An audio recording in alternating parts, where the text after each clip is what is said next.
हैं आप लोग। आज जो हमारा लेक्चर है वो है राइबोसोम पर, ठीक है। पीछे हमने क्योंकि हमने सेल का स्ट्रक्चर पढ़ा है, उसके बाद हमने उसके दो पार्ट्स पढ़े हैं, एक नॉन ऑर्गेनेली और एक ऑर्गेनेली पार्ट।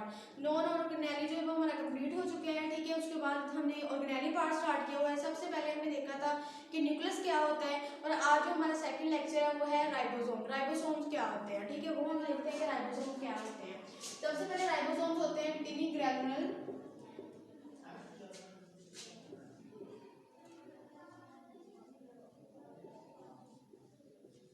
स्ट्रक्चर्स, मतलब कि छोटी छोटी साख्तें हैं ये, ठीक है। क्या है? टिनी ग्रैनुलर स्ट्रक्चर्स, छोटी छोटी साख्तें हैं, ग्रैनुलर दानेदार, ठीक है, छोटे छोटे दाने होते हैं ये, ठीक है, और छोटी छोटी साख्तें हैं।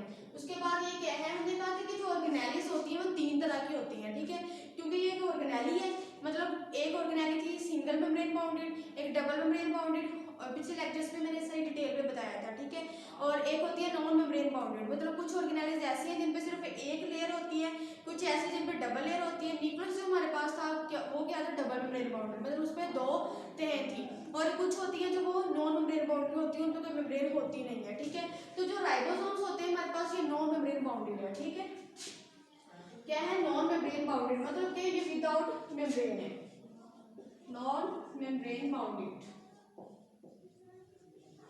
हमने कहा था कि जैसे कि न्यूक्लियस में हमने देखा था कि न्यूक्लियस जो होता है वो प्रोमिनेंट न्यूक्लियस पाया जाता है यूकेरियोट्स में, ठीक है, लेकिन जो प्रोकैरियोट्स होते हैं उनमें प्रोमिनेंट न्यूक्लियस नहीं पाया जाता। क्यों नहीं पाया जाता? क्योंकि उसके अराउंड मेम्ब्रेन नहीं होती, ठीक है, लेकिन उसका न्यूक्लियर मटेरियल प्रेजेंट होता है प्रोकैरियोट में, लेकिन उसके अंदर उसके अराउंड जो मेम्ब्रेन नहीं होती जो इसको क्लोज अप कर देती है, तो वहाँ पे प्रोमिनेंट नहीं होता।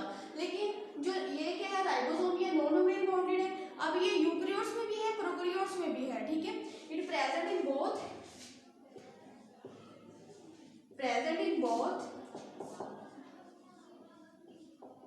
prokaryotes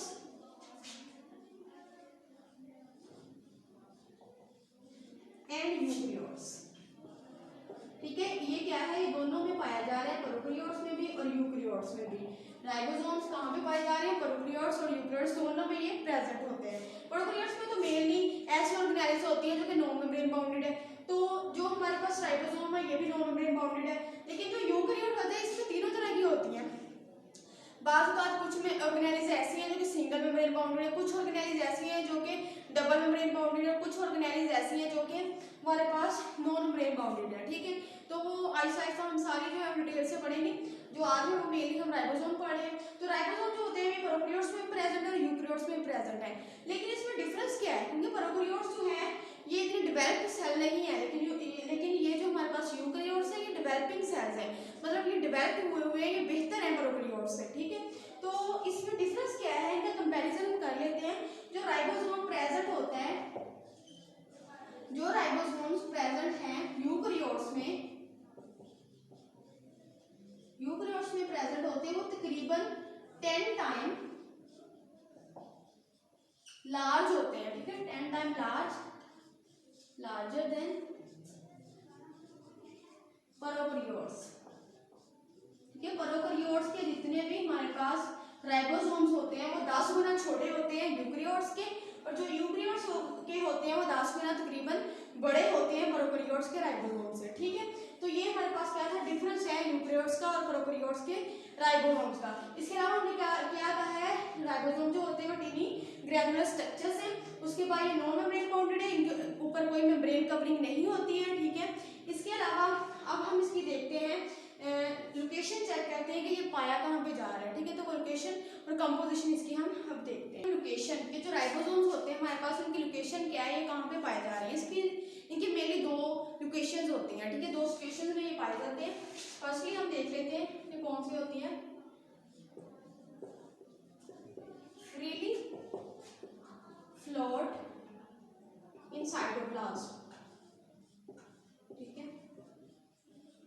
फर्स्ट जो लोकेशन है हमारे पास राइबोसोम्स की, उसमें ये क्या करते हैं, ये वैसे ही आजादाना तौर पर मूवमेंट कर रहे होते हैं, ये फ्लोट कर रहे हैं, तैर रहे हैं, किसके अंदर, साइटोप्लाज्म के अंदर, ठीक है। साइटोप्लाज्म होती है नॉन ऑर्गेनेली पार्ट है किसका, सेल का, ठीक है, मतलब ये फ्लूइड होता है, ठीक है, सेल का। तो यहाँ पे ये वैसे ही मूवमेंट कर रहे हैं, ये फ्लोट कर रहे हैं, तैर रहे हैं, ठीक है। जो सेकंड इसकी लोकेशन है, ये सिचुएशन है, उसको हम क्या बोलेंगे, इसमें ये they are attached with they are attached with endoplasmic reticulum, ठीक है। जो एंडोप्लाज्मिक रेटिकुलम हमारे पास होते हैं,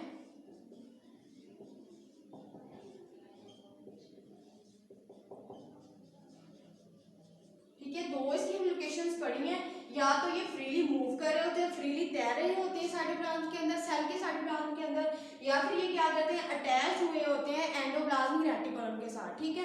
उनके साथ ये अटैच होते हैं या फ्लोट कर रहे होते हैं फ्रीली। तो ये हमारे पास राइबोसोम्स की लोकेशन है किसके अंदर, सेल के अंदर, ठीक है। अब हम इसकी कंपोजिशन देखते हैं कि राइबोसोम जो बने किस चीज से होते हैं, ठीक है। मेनली जो राइबोसोम्स होते हैं वो राइबोसोमल आरएनए से बने होते हैं, ठीक है, प्लस प्रोटीन से बने हुए होते हैं।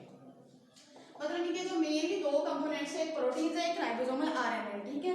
अब ये कितने मोड में होते हैं, 50% तकरीबन जो होता है ये हमारे पास राइबोसोमल आरएनए होता है, और जो प्रोटीन्स होते हैं ये भी 50% होते हैं। इसका मतलब कि 50% प्रोटीन है, 50% जो है ribosomal RNA, it's mean they are found in equal amount, ठीक है। इनकी जो मिकदार होती है राइबोसोम के अंदर वो इक्वल होती है, ठीक है। अब प्रोटीन राइबोसोम जो होते हैं ये कहाँ पे फॉर्म होते हैं, ठीक है। राइबोसोम का हमने पढ़ा था न्यूक्लियस, ठीक है। मतलब न्यूक्लियस जो होता है उसके अंदर एक डार्क स्पॉट होता है, डार्क जगह होती है जिसको हम न्यूक्लियस बोलते थे, ठीक है। हमने कहा था कि जो न्यूक्लियस है यहाँ ये मेनली क्या है, यहाँ पे राइबोसोमल आरएनए जो सिंथेसिस होता है, ठीक है। अगर कोई आपसे पूछ ले कि राइबोसोमल आरएनए कहाँ बनता है तो आपने बोला है न्यूक्लियस में, ठीक है। ये कहाँ पे फॉर्म होते हैं, न्यूक्लियस में, ठीक है।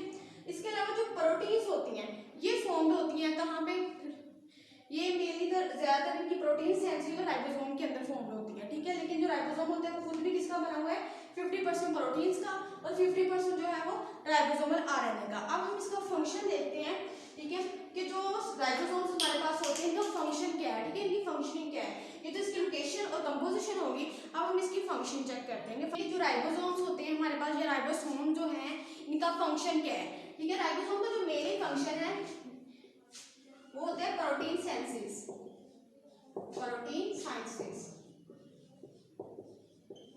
मतलब कि ये प्रोटीन को प्रोड्यूस करते हैं, ठीक है। प्रोटीन कोई आपसे पूछे कि प्रोटीन कहाँ बनती है तो आपने बताना कि राइबोसोम्स के अंदर, ठीक है। तो प्रोटीन का राइबोसोम का फंक्शन क्या है, प्रोटीन बनाना, ठीक है, प्रोटीन फॉर्म करना, इसका ये फंक्शन है, ठीक है। तो अब हम इसका स्ट्रक्चर देखते हैं कि जो राइबोसोम होता है इसका स्ट्रक्चर कैसा होता है हमारे पास, ठीक है।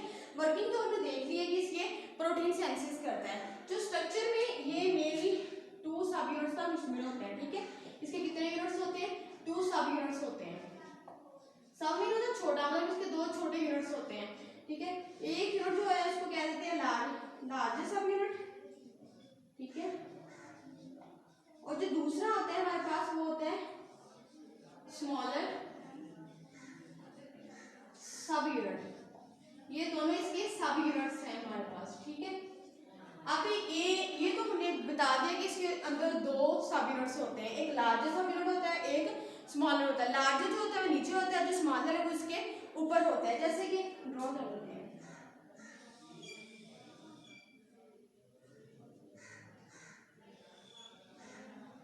ठीक है। इस अमाउंट में होते हैं, मतलब कि एक लार्जर है नीचे वाला, ठीक है। ये हमारे पास क्या राइबोसोम है, राइबोसोम है, ये कौन सा है, लार्जर राइबोसोम है, ठीक है। लार्जर राइबोसोम है हमारे पास, और ये जो ऊपर वाला है ये हमारे पास है स्मॉलर राइबोसोम, स्मॉलर राइबोसोम। यहाँ पे देखिए दोनों एक दूसरे के साथ असेंबल्ड है, मतलब मिले हुए हैं, ठीक है। मतलब ये जो ऊपर वाला ये नीचे वाले के साथ अटैच है, ठीक है। ऊपर वाला जो नीचे वाले के साथ अटैच है, इसका मतलब क्या है कि जब वर्किंग करनी होती है, वर्किंग इनकी क्या है, प्रोटीन सिंथेसिस करना, प्रोटीन बनाना, ठीक है। जब इन्हें वर्किंग करनी होती है दोनों आके एक दूसरे के साथ असेंबल्ड हो जाते हैं, मिल जाते हैं, ठीक है, ताकि ये वर्किंग परफॉर्मेंस कर सकें, वर्क परफॉर्म कर सकें, ठीक है। उसके बाद अगर वर्किंग का प्रोसेस नहीं हो रहा होता, ठीक है, वर्किंग रुकी हुई है या बंद है, ठीक है, तो क्या होगा, ये दोनों एक दूसरे से डिसअसेंबल्ड होंगे, ठीक है। डिसअसेंबल्ड का मतलब है एक दूसरे से अलहदा होंगे, ठीक है। काफी आगे एक दूसरे के साथ कलेक्ट होते हैं, मिलते हैं या असेंबल्ड होते हैं जब इन्होंने वर्किंग करनी होती है, ठीक है जी। तो स्टूडेंट्स आज हमने क्या पढ़ा है, राइबोसोम।